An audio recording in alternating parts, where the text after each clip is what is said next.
Hi hello నమస్తే welcome to my channel బాయ్. ఈ ఛానల్ కొత్తగా చూస్తున్నట్టయితే ముందుగా సబ్స్క్రైబ్ చేసుకోండి.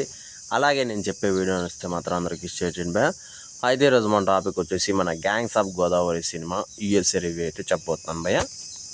ఫస్ట్ ఆఫ్ ఆల్ మనము ఈ సినిమా గురించి చెప్పాలంటే ఖచ్చితంగా ఈ సినిమా డైరెక్టర్ గురించి కానీ ఈ సినిమా హీరో గురించి అంటే విశ్వక్సేన గురించి వీళ్ళిద్దరి గురించి మనం మాట్లాడుకోవాలి భయ్య. ఎందుకంటే వీళ్ళిద్దరి వల్లనే ఈ సినిమా ఇంత అద్భుతంగా వచ్చింది అని అయితే నేనైతే అనుకుంటున్నాను భయ్య. అంటే మిగతా వాళ్ళని తప్పడుతున్నాను కాదు, నిజానికి వీళ్ళిద్దరి వల్ల ఒక రేంజ్కి అయితే సినిమా అయితే పోతుంది, అలాగే పోయిందని నేనైతే అనుకుంటున్నాను భయ్య. నిజానికి ఈ సినిమా స్టోరీ వచ్చేసి రాజకీయాల మీద అయితే నడుస్తుంది. రాజకీయాలు అంటే మరీ మనకు హై రేంజ్లో పోదు, ఒక డిఫరెంట్ జోనర్లో వెళ్ళిపోతుంది భయ్య స్టోరీ అయితే. నిజానికి హీరో క్యారెక్టరు చాలా అద్భుతంగా ఉంటుంది అసలు. నిజంగా అంటే వీళ్ళు చెప్పారు కదా పలక్నామా రేంజ్, అంటే పలక్నామా దాస్ సినిమా రేంజ్లో ఉంటుందని చెప్పేసి. నాకు తెలిసి ఆ సినిమా కంటే ఈ సినిమా ఇంకా అద్భుతంగా ఉంది నేనైతే చెప్తాను భయ్య.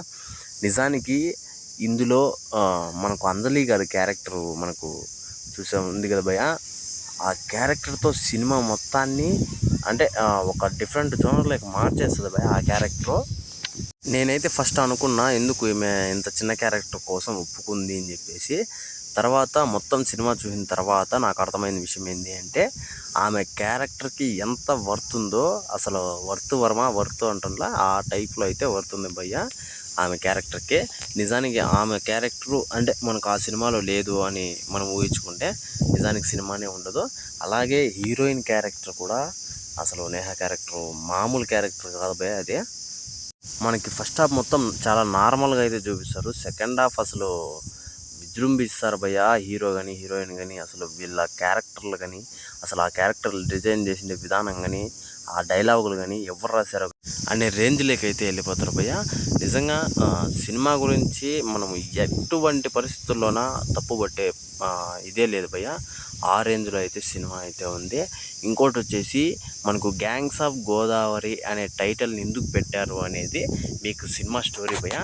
నిజానికి ఒక ఇంటర్వెల్లప్పుడు మీకు ట్విస్ట్ ఏముండదు, కానీ క్లైమాక్స్లో మీకు మర్చిపోయే కంటెంట్ అయితే వస్తుంది. అసలు అది ఊహించరు ఎవరు కూడా. ఆ ట్విస్ట్ చూస్తే మీకే అర్థమైపోతుంది భయ్య మనకు గ్యాంగ్స్ ఆఫ్ గోదావరి అని ఎందుకు పెట్టారని చెప్పేసి. అయితే ఈ సినిమాకి 10కి అయితే 8.7 రేటింగ్ ఇస్తున్నా భయ్య. ఇంకోటి వచ్చేసి మన దాంట్లో చెప్పాలంటే నిజానికి 5కి 3.5 ఇస్తున్నా భయ్య రేటింగు. నిజంగా సూపర్ ఉంది సినిమా. మీరు మాత్రం థియేటర్లోనే చూడండి, ఎందుకంటే ఇలాంటి సినిమాలు ఎక్స్పీరియన్స్ అయితే ఒక రేంజ్లో అయితే ఉంటుంది. అయితే ఈ సినిమా మీద మీరు ఏమనుకుంటున్నారు కింద కామెంట్లో తెలియజేయండి భయ్య.